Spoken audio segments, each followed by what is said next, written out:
ಅದು ಅದೇನು ಬರಬೇಕು, ಅದು ಬಿದ್ದೋಗ್ಬಿಟ್ಟಿದೆ. ಫೋನ್ ನೋಡಿ ಯಾವ್ದು ಬಿದ್ದೋಗ್ಬಿಟ್ಟು.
ಪ್ರತಿಯೊಬ್ಬರು ವಿಳಂಬ ಆಯಿತು ಅಂತ ಹಾಗೆ ಹೋಗಬಾರ್ದು. ದಯವಿಟ್ಟು ಪ್ರಸಾದ ಸ್ವೀಕರಿಸೇ ತೆರಳಬೇಕು. ಮಹಾಮಂಗಳಾರತಿ ನಂತರ ಪ್ರಸಾದ ವಿತರಣೆ ಇರುತ್ತೆ. ದಯವಿಟ್ಟು ಎಲ್ಲರೂ ಸ್ವೀಕಾರ ಮಾಡಿ ತೆರಳಬೇಕು.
ಗೊತ್ತಿಲ್ಲ. AKDMS ನಲ್ಲಿ ಅವರು ಮುಖ್ಯವಾಹಿನಿಗಾಗಿ ವರ್ಕ್ ಮಾಡ್ತಾ ಇದ್ದಾರೆ. ಇವ್ರು ಏನಪ್ಪಾ ಅಂದ್ರೆ ಸಸ್ಯಾಹಾರಿ ದೇಹದಾರ್ಢ್ಯ ಗೊತ್ತಾ?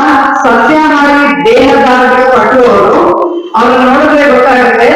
ಸೊ ಅವರು ಬಾಡಿ ಬಿಲ್ಡರ್. ಅವರು ಇವತ್ತು ಈ ಕಾರ್ಯಕ್ರಮವನ್ನು ಆಯೋಜಿಸಿ ಇಂಥ ಒಂದು ಶಂಕರ ಸೇವೆ ಮಾಡಬೇಕು ಅಂತ ಬರ್ತಾರೆ. ಅವರಿಗೂ ಧನ್ಯವಾದಗಳು.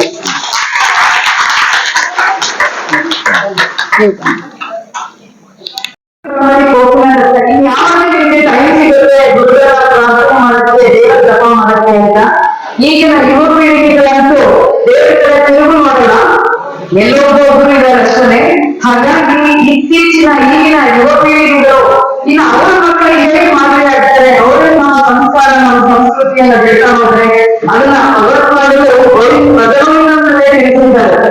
ಎಷ್ಟು ಅಂದವಾಗಿ ತಿಳಿಸಿದ್ದಾರೆ. ಇದನ್ನೆಲ್ಲ ನಾವು ಅರಿತು ಹೆಚ್ಚಿನ ಯುವಕರು ಇಂಥ ಕಾರ್ಯಕ್ರಮಗಳಲ್ಲಿ ಭಾಗವಹಿಸಬೇಕು ಅಂತ ನನ್ನ ಪ್ರಾರ್ಥನೆ. ಈಗ ಶ್ರೀಯುತ ಗೌತಮ್ ಭರದ್ವಾಜ್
ಆ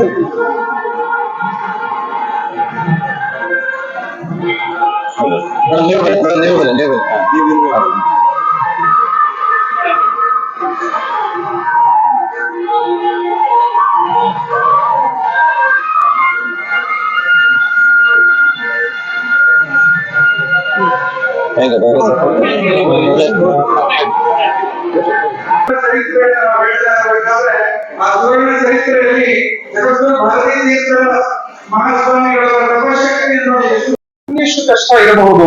ಅದು ಸನ್ಯಾಸ ಜೀವನ. ಶೃಂಗೇರಿ ಪರಂಪರೆಯಲ್ಲಿ ಈ ಘಟನೆ ಕೆಲವರು ನನಗೆ ಪಂಡಿತರು ಹೇಳ್ತಾರೆ. ಶೃಂಗೇರಿಯಲ್ಲಿ ಒಬ್ಬ ಶಿಷ್ಯನನ್ನ ಆಯ್ಕೆ ಮಾಡಬೇಕು ಅಂತಂದ್ರೆ ಅವನ ಇಂದ್ರಿಯ ನಿಗ್ರಹ ಅನ್ನೋದು ಹೇಗಿದೆ ಅನ್ನೋದನ್ನ ಟೆಸ್ಟ್ ಮಾಡೋದು ಹೇಗೆ ಅಂತಂದ್ರೆ, ಆ ಹುಡುಗನ ನಾಲಿಗೆಯ ಮೇಲೆ ಸಕ್ಕರೆ ಹಾಗೂ ಉಪ್ಪನ್ನು ಹಾಕಿದ್ರು ಅದು ನೆನೆಯದೇ ಇದ್ರೆ ಅವನ ಇಂದ್ರಿಯವನ್ನು ಜಯಿಸಿದ್ದಾನೆ, ರುಚಿಯನ್ನು ಬಿಟ್ಟಿದ್ದಾನೆ ಅಂತ ಹೇಳಿ ಗುರುಗಳು ಆ ಮಟ್ಟಿಗಿನ ಟೆಸ್ಟ್ ಅನ್ನು ಮಾಡ್ತಾರಂತೆ ಒಬ್ಬ ಉತ್ತರಾಧಿಕಾರಿಯನ್ನು ಆಯ್ಕೆ ಮಾಡಬೇಕು ಅಂತ. ಅದು ಶೃಂಗೇರಿಯ ಜಗದ್ಗುರು ಪೀಠದಲ್ಲಿ ಮಾತ್ರ ಆ ರೀತಿಯಾದ ಕಾಠಿಣ್ಯ ಬರ್ಲಿಕ್ಕೆ ಸಾಧ್ಯ. ಯಾಕಂತಂದ್ರೆ ಶೃಂಗೇರಿ ಗುರುಗಳ ಹತ್ರ ಏನಿಲ್ಲ, ಅವರ ಹತ್ರ ಯಾವುದಿಲ್ಲ ಅಂತ ನಾವು ಕೇಳ್ಬೇಕು. ನೀವು ವಜ್ರ ಹೇಳ್ತೀರಾ, ಚಿನ್ನ ಹೇಳ್ತೀರಾ, ಪ್ರತಿಯೊಂದು ಅವರ ಕಾಲ ಹತ್ರ ಬಂದು ಹೇಳುದು. ಜಗತ್ತಿನ ದೊಡ್ಡ ದೊಡ್ಡ ನಾಯಕರು ಅವರ ಕಾಲ ಹತ್ರ ಬಂದು ಕೊಡ್ತಾರೆ. ಆಸ್ತಿ ಸಂಪತ್ತು ಇವೆಲ್ಲವೂ ಸಹ ಶೃಂಗೇರಿಗೆ ಶಾರದೆ ಲಕ್ಷ್ಮಿ ಅಲ್ಲಿಯೇ ನೆಲೆಸಿಬಿಟ್ಟಿದ್ದಾರೆ. ಇಷ್ಟೆಲ್ಲ ಇರ್ತಕ್ಕಂತಹ ಪೀಠದಲ್ಲಿ ನನಗೆ ಯಾವುದೂ ಬೇಡ ಅಂತ ಹೇಳಿ ಒಬ್ಬ ವಿರಾಗಿ ಕೂತ್ಕೊಳ್ಬೇಕು ಅಂತಂದ್ರೆ ಅವರ ಮನಸ್ಸಿನ ಇಂದ್ರಿಯ ನಿಗ್ರಹ ಎನ್ನತಕ್ಕಂತಹ ಮಟ್ಟ ಇನ್ನೆಷ್ಟಿರಬೇಕು. ಹಾಗಾಗಿಯೇ ಶೃಂಗೇರಿ ಜಗದ್ಗುರುಗಳನ್ನ ಪರಮೋಚ್ಚ ಗುರುಗಳು ಅಂತ ನಾವೆಲ್ಲರೂ ಸಹ ಇಂದಿಗೂ ಆದರಿಸ್ತೇವೆ, ಗೌರವಿಸ್ತೇವೆ. ಹೀಗೆ ಕಾಲಾನುಕ್ರಮದಲ್ಲಿ ಆ ಶಿಷ್ಯನಿಗೆ ಅವರ ತಪಶ್ಚರ್ಯ, ಅವರ ಅನುಷ್ಠಾನವನ್ನೆಲ್ಲವನ್ನು ಗಮನಿಸ್ತಾ ಸಾಕ್ಷಾತ್ ಅಭಿನವ ವಿದ್ಯಾಧೀಶ ಮಹಾಸ್ವಾಮಿಗಳವರು ಪ್ರತಿನಿತ್ಯ ಆ ಹುಡುಗನಿಗೆ ಪಾಠವನ್ನು ಮಾಡ್ತಾ ಇರ್ತಾರೆ.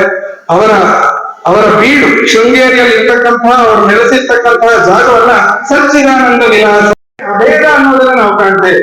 ಗುರು ಬೇರೆ ಅಲ್ಲ, ಶಿಷ್ಯ ಬೇರೆ ಅಲ್ಲ ಎಂಬುದನ್ನು ತೋರಿಸೋದಕ್ಕೆ ಆ ಪೀಠದಲ್ಲಿ ಮೊದಲು ಏನ್ ಮಾಡ್ತಾರೆ, ಗುರುಗಳು ಶಿಷ್ಯನನ್ನ ಕುಳ್ಳಿರಿಸಿ ಶಿಷ್ಯನ ಕೆಳಗೆ ಗುರುಗಳು ಕೂತ್ಕೊಂಡು ಆ ಶಿಷ್ಯನಿಗೆ ಪೂಜೆಯನ್ನ ಮಾಡ್ತಾರೆ. ನೋಡಿ, ಇಲ್ಲಿ ಕೂರಿಸ್ತಾ ಇರೋರು ಯಾರು ಚಿಕ್ಕವರಲ್ಲ. ಕೆಲವರು ಮಾತನ್ನು ಹೇಳ್ತಾರೆ, ದೊಡ್ಡ ಸ್ವಾಮಿಗಳು ಬರ, ಚಿಕ್ಕ ಸ್ವಾಮಿಗಳು ಬರ ಅಂತ. ಇಲ್ಲಿ ಚಿಕ್ಕ ಸ್ವಾಮಿ ದೊಡ್ಡ ಸ್ವಾಮಿ ಅನ್ನೋದು ಯಾವುದೂ ಇಲ್ಲ. ಇರೋದು ಸಮಾನವಾದಂತಹ ಜಗದ್ಗುರುಗಳು ಎಂಬತಕ್ಕಂಥದ್ದನ್ನು ತೋರಿಸೋದಕ್ಕೆ ಗುರುಗಳು ಮೊದಲು ಕೆಳಗಡೆ ಕೂತ್ಕೊಂಡು ಆ ಶಿಷ್ಯರಿಗೆ ಪೂಜೆಯನ್ನ ಮಾಡ್ತಾರೆ. ಅವರ ತಲೆಯ ಮೇಲೆ ಸಾಲಿಗ್ರಾಮವನ್ನು ಇಟ್ಟು ಅವರೇ ಸಾಕ್ಷಾತ್ ನಾರಾಯಣ ಸ್ವರೂಪರು ಎಂಬತಕ್ಕಂತಹ ಭಾವನೆಯಿಂದ ಅವರನ್ನ ಗುರುಗಳು ಪೂಜಿಸ್ತಾರೆ. ತದನಂತರದಲ್ಲಿ ಗುರುಗಳು ಮೇಲೆ ಕೂತ್ಕೊಳ್ತಾರೆ, ಶಿಷ್ಯ ಕೆಳಗಡೆ ಕೂತ್ಕೊಂಡು ಅವರಿಗೆ ಪಾದ ಪೂಜೆಯನ್ನ ಮಾಡ್ತಾರೆ. ಇದು ಆ ಶಾರದಾ ಪೀಠದ ವೈಶಿಷ್ಟ್ಯ. ಗುರು ಶಿಷ್ಯ ಇಬ್ಬರೂ ಸಹ ಒಂದೇ ಎಂಬತಕ್ಕಂಥದ್ದನ್ನ ನಾವಲ್ಲಿ ಕಾಣಬಹುದು. ಅವ್ರು ಹೇಳ್ತಾರೆ ಗುರುಗಳನ್ನ ಹೋಗಿ, ನೋಡಿ ಈ ಜಾಗ ಎಷ್ಟು ತಂಪಾಗಿದೆ, ಗುರುಗಳು ಇಲ್ಲಿ ಹತ್ತಿ ಬರೋಷ್ಟರಲ್ಲಿ ಅವ್ರಿಗೂ ಹೇಳ್ಬೇಕು, ಒಂದು ಸ್ವಲ್ಪ ಹೊತ್ತು ಕೂತ್ಕೊಂಡು ನೀವು ರೆಸ್ಟ್ ಮಾಡಿ ಮೇಲೆ ಬನ್ನಿ ಅಂತ. ಆಗ ತಕ್ಷಣ ಭಾರತೀ ತೀರ್ಥರು ಹೇಳ್ತಾರೆ, ಅಲ್ಲೋ ನಮ್ಮ ಗುರುಗಳಿಗೆ ಇಲ್ಲಿ ಕೂತ್ಕೋ ಅಂತ ಹೇಳೋದಕ್ಕೆ ನಾನು ನೀನು ಯಾರು? ಕೆಲವು ಗುರುವಾಣಿಗಳನ್ನ ಆಲಿಸಿ. ಶೃಣುಯಾಮ ದೇವಾಃ ಭದ್ರಂ ಪಶ್ಯೇಮಾಕ್ಷಭಿರ್ಯಜತ್ರಾಃ ಸ್ಥಿರೈರಂಗೈಸ್ತುಷ್ಟುವಾಗುಂಸಸ್ತನೂಭಿಃ ವ್ಯಶೇಮ ದೇವಹಿತಂ ಯದಾಯುಃ ಸ್ವಸ್ತಿ ನ ಇಂದ್ರೋ ವೃದ್ಧಶ್ರವಾಃ ಸ್ವಸ್ತಿ ನಃ ಪೂಷಾ ವಿಶ್ವವೇದಾಃ ಸ್ವಸ್ತಿ ನಸ್ತಾರ್ಕ್ಷ್ಯೋ ಅರಿಷ್ಟನೇಮಿಃ ಸ್ವಸ್ತಿ ನೋ ಬೃಹಸ್ಪತಿರ್ದಧಾತು. ಓಂ ಶಾಂತಿ ಶಾಂತಿ ಶಾಂತಿ. ಶ್ರೀ ಗುರವೇ ನಮಃ. ಮೂಕಂ ಕರೋತಿ ವಾಚಾಲಂ ಪಂಗುಂ ಲಂಘಯತೆ ಗಿರಿಂ ಯತ್ಕೃಪಾತಮಹಂ ವಂದೇ ಪರಮಾನಂದ ಮಾಧವಂ. ಗುರವೇ ಸರ್ವಲೋಕಾನಾಂ ಭಿಷಜೇ ಭವರೋಗಿಣಾಂ ನಿಧಯೇ ಸರ್ವವಿದ್ಯಾನಾಂ ದಕ್ಷಿಣಾಮೂರ್ತಯೇ ನಮಃ. ವಾಗೀಶಾದ್ಯಾಃ ಸುಮನಸಃ ಸರ್ವಾರ್ಥಾನಾಂ ಉಪಕ್ರಮೆ ಯಮ್ನತ್ವಾ ಕೃತಕೃತ್ಯಾಃ ಸ್ಯುಃ ತಂ ನಮಾಮಿ ಗಜಾನನಂ.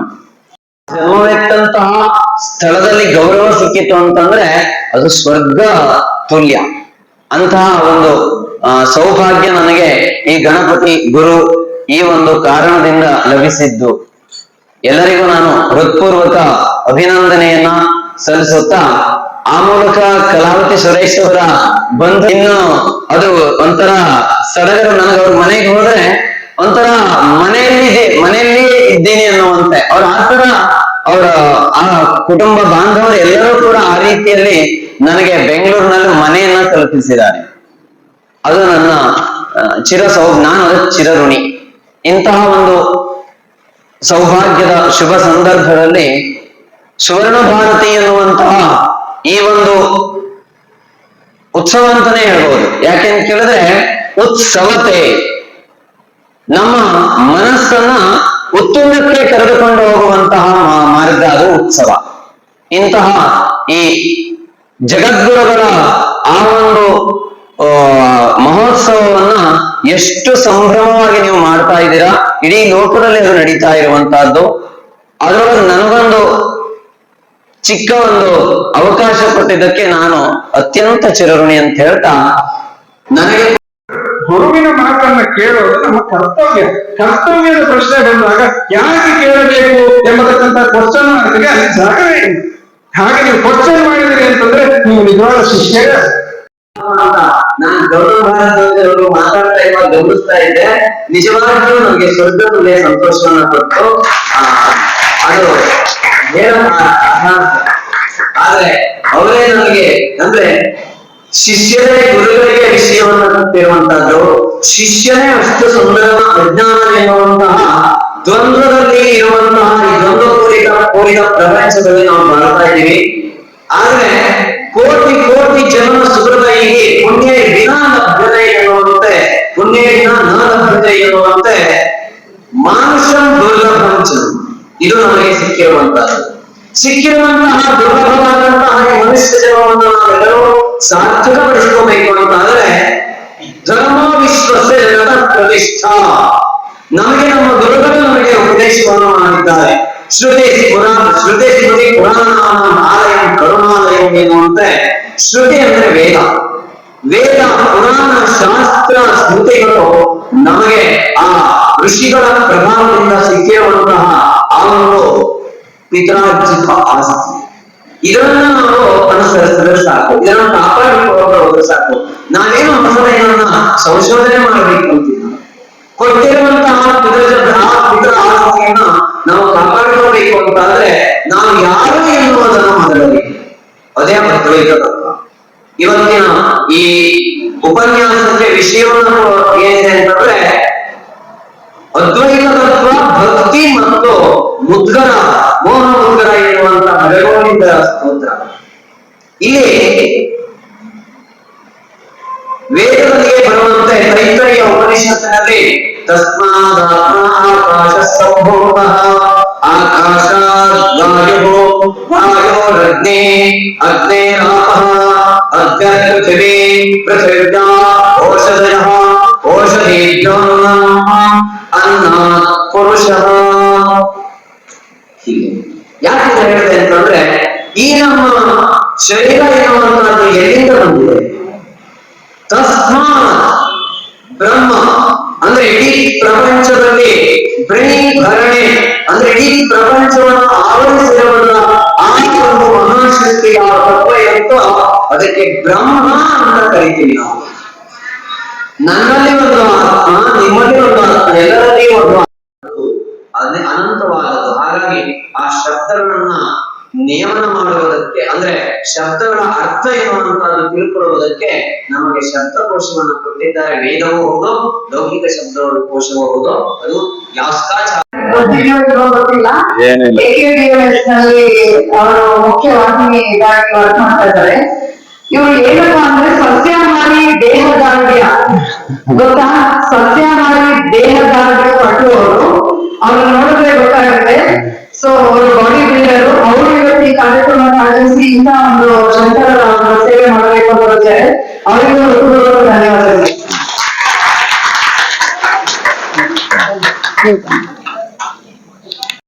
ನಿರ್ಮಲ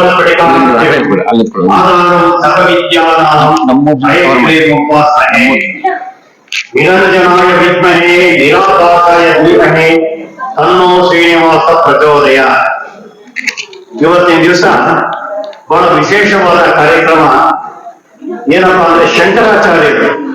ಶಂಕರರಿಲ್ಲ ಅಂದ್ರೆ ನಾವು ಬ್ರಾಹ್ಮಣಿಕೆನೇ ಉಳಿತಿರ್ಲಿಲ್ಲ ಇವತ್ತು. ಶಂಕರರೇ ನಮ್ಗೆ ಪ್ರಾಧಾನ್ಯ. ನಮ್ಗೆ ಜಗದ್ಗುರುಗಳು ಶಂಕರಾಚಾರ್ಯರು, ಶಂಕರ ನಂತರ ರಾಮಾನುಜರು, ರಾಮಾನುಜರು ಮಧ್ವರು. ಹೀಗೆ ಶಂಕರ ರಾಮಾನುಜ ಮಧ್ವಾಚಾರ್ಯರ ಒಂದು ಪರಂಪರೆ. ಅವರ ಒಂದು ಕಾಲಘಟ್ಟದಲ್ಲಿ ಏನೇನಿತ್ತು ಅದೇ ರೀತಿ ಉಳಿಸ್ಕೊಂಡು ಬಂದಿದ್ದೀವಿ. ಆದ್ರೆ ನಮ್ಮಲ್ಲಿ ಯಾವುದೇ ತರ ಭೇದ ಭಾವ ಇರಬಾರ್ದು. ಯಾಕೆಂದ್ರೆ ನಾನು ಅವ್ರ ರಂಗಪ್ರಿಯ ಸ್ವಾಮಿಗಳು ಅಂತ ಕೇಳಿರ್ಬೇಕು ನೀವು. ಹನುಮಂತ ನಗರದಲ್ಲಿದ್ರು, ಅವರು ಟ್ರಸ್ಟ್ ಮಾಡಿದ್ರು, ಬಹಳ ಚೆನ್ನಾಗಿ ನಡೆಸ್ತಾ ಇದ್ರು. ಆ ಒಂದು ಕೃಪೆಯಿಂದ ನಮ್ಗೆ ಎಲ್ಲ ಒಂದು ಶಂಕರ ರಾಮಾನುಜ ಮಧ್ವರ ಮಧ್ಯದಲ್ಲಿ ಬೆಳೆದಂತಹ ಸಣ್ಣ ಹುಡುಗ ನಾನು. ಮತ್ತೊಂದು ವಿಶೇಷ ಏನಂದ್ರೆ 50ನೇ ವರ್ಷದ ಒಂದು ಸ್ವಾಮಿಗಳ ಒಂದು ಪಟ್ಟಾಭಿಷೇಕದ್ದು ಅಂತ ಕೇಳಿ ಬಹಳ ಸಂತೋಷ ಆಯಿತು. ಇಲ್ಲಿ ಬರೋ ಕಾರಣ ನಮ್ಮ ಪ್ರಕಾಶ್ ಅವರು. ಮತ್ತೆ ಏನಪ್ಪಾ ಅಂದ್ರೆ ಇಲ್ಲಿ ಈ ಒಂದು ಸನ್ನಿವೇಶ ಸಿಗ್ಬೇಕು ಅಂದ್ರೆ ಮೈ ರೋಮಾಂಚನ ಆಗತ್ತೆ. ಯಾಕಪ್ಪ ಹೇಳ್ಬೇಕು ಅಂದ್ರೆ ನಾ ಈಗ ಒಂದು ಲಾಸ್ಟ್ ಇಯರ್ ಶಂಕರಾಚಾರ್ಯ ಇರೋದು ಆದಿಶಂಕರ ಅಂತ ಒಂದು ಫಿಲಂ ರೆಡಿ ಆಗಿದೆ. ಅದಕ್ಕೆ ಚಾಲನೆ ನೀಡಿದವರು ನಮ್ಮ ವಿಧಿಶೇಖರ ಭಾರತಿಯವರು. ಶಂಕರ ಮಂಡಲೇ ನಡೀತು. ಅದು ಕನ್ನಡ, ತೆಲುಗು, ಸಂಸ್ಕೃತದಲ್ಲಿ ಬರುತ್ತೆ. ವೇಮನೂರು ಕ್ರಿಯೇಷನ್ಸ್ ಅಂತ ಗೌರಿ ಶಂಕರ್ ಅವರೇ ಇದನ್ನ ಉದ್ಘಾಟನೆ ಮಾಡಿದ್ರು ಸ್ವಾಮಿಗಳ ಅನುಗ್ರಹದಿಂದ. ಅವ್ರು ಕೇಳಿದ್ರು, ನೀವು ವಿಶಿಷ್ಟ ಬೈದರು ಇಲ್ಯಾಕೆ ಬಂದಿದ್ದೀರಾ ಅಂತ. ಅದಕ್ಕೆ ಶಂಕರ ನಾವಿಲ್ಲಿ ಸ್ವಾಮಿ, ನೀವಿರೋದ ನಾವು ಬಂದಿದ್ದೀವಿ ಎಂದು ಬಹಳ ಸಂತೋಷ ಪಟ್ರು. ಮೊದಲನೇ ದಿವಸ ದ್ವಾದಶ ನಾಮದಲ್ಲಿ ಹೋಗಿದ್ದೆ. 2ನೇ ದಿವಸ ಶಂಕರ ವಿಭೂತಿ ಧರಿಸಿ ಸನ್ಯಾಸಿಗಳಲ್ಲಿ 4-5 ಜನ ಒಬ್ಬ ಸನ್ಯಾಸಿ ಪಾತ್ರ ನಾನು ಕೊಟ್ಟಿದ್ರು. ಅದು ನೋಡಿ ಅವರು ಬಹಳ ಸಂತೋಷ ಪಟ್ರು. ಈ ಸನ್ಯಾಸಿ ಪಟ್ಟಕ್ಕೆ ಬಂದ್ಬಿಟ್ಟಿದ್ರು. ಅಯ್ಯೋ ಸ್ವಾಮಿ, ಆ ಅನುಗ್ರಹ ಇದೆ. ನಿಮ್ಗೆ ಒಂದು ಧೂಳಿನ ಒಂದು ಕಾಲು ಧೂಳಿನ ಸಿಕ್ಕಿದ್ರೆ ಸಾಕು ನಮ್ಗೆ ಪ್ರಸಾದ ಅನ್ಕೊಂಡ್ವಿ. ಹಾಗೆ ನಡೀತಾ ಇದೆ. ಮತ್ತೆ ಏನಪ್ಪಾ ಅಂದ್ರೆ ನಾ ಹೆಚ್ಚಿಗೆ ಮಾತಾಡಕ್ಕೆ ಇಷ್ಟಪಡಲ್ಲ. ಈ ಒಂದು ಯಾವುದೇ ಒಂದು ಕಾರ್ಯಕ್ರಮ ನಡಿಬೇಕು ಅಂದ್ರೆ ಶಂಕರರಿಗೆ ಅವ್ರ ತಾಯಿ ಇದ್ರು, ಅವ್ರ ಆಶೀರ್ವಾದ ಶಂಕರ ಮಾಡಿದ್ರು. ಈ ಒಂದು ಸಂಸ್ಥೆ ಬೆಳೆಯಕ್ಕೆ ಇಲ್ಲಿ ಮಹೇಶ್ವರಿ ಮಹಿಳಾ ಮಂಡಳಿ ಅದರ ಅಧ್ಯಕ್ಷರಾದ ಪದ್ಮಪ್ರಕಾಶ್ ಹೆಸರು ಎಷ್ಟು ಸೊಗಸಾಗಿದೆ ನೋಡ್ರಿ. ಪದ್ಮಗಳು ಪ್ರಕಾಶಮಾನವಾಗಿದ್ದಾರೆ. ಅವ್ರು ಈಗ ನಡ್ತಾ ಇದ್ದಾರೆ ಅಂದ್ರೆ ನಿಜವಾಗ್ಲೂ ಒಂದಕ್ಕೊಂದು ಸ್ವಾಗತ ಬಹಳ ಚೆನ್ನಾಗಿದೆ.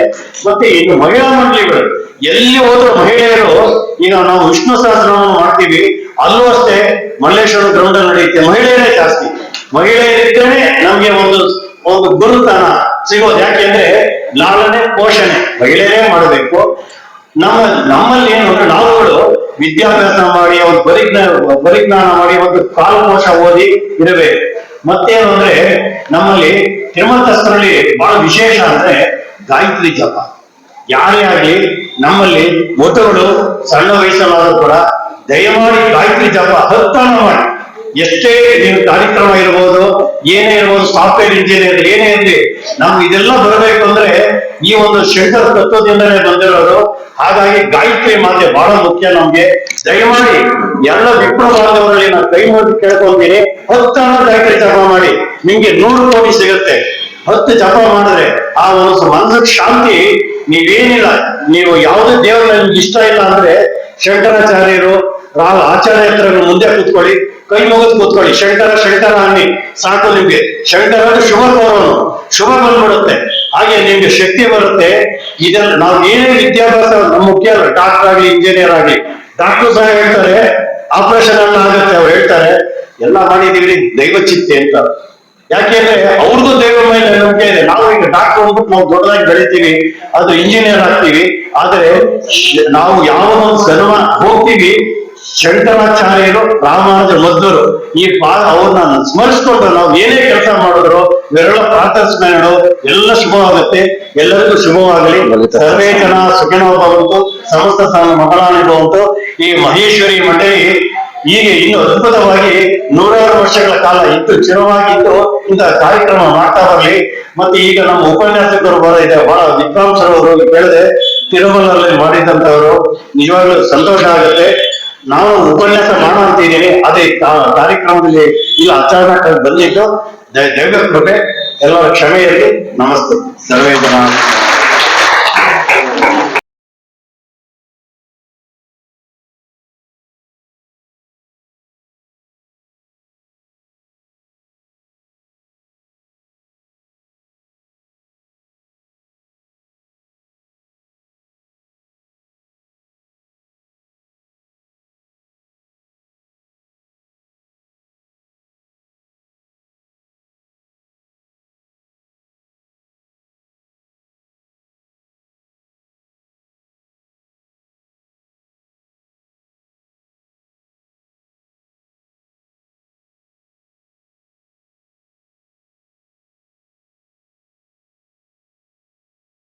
Thank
you.